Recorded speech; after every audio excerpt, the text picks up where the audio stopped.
குலசை முத்தாரம்மன் கோயில் வந்து குலசேகரப்பட்டினம் கடற்கரையில் இருக்குது. 300 ஆண்டுகள் பழமை வாய்ந்தது. இங்கே சிவனும் பார்வதியும் தான் இருக்காங்க. சிவன் வந்து ஞானமூர்த்தீஸ்வரர், பார்வதி வந்து முத்தாரம்மாவாக இருக்கிறா. ஒரு அசுரனை அழிக்கிறக்கா வேண்டி அசுரன் சிவன்கிட்ட வர வேண்டு சிவனையே அழிக்கணுமா.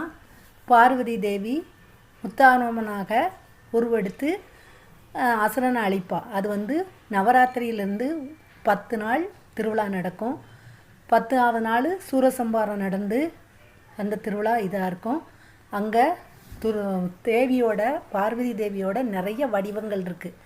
அங்கே எல்லாரும் வேஷமிட்டு போவாங்க. இப்போ நாள் போய் காப்பு கட்டிட்டு வருவாங்க. 10 நாளைக்கு முன்னாடி அவங்க என்ன வேடம் வச்சு வேடம் அணிஞ்சு அதை நினச்ச காரியம் நடக்கும். ரொம்ப சக்தி வாய்ந்தவா.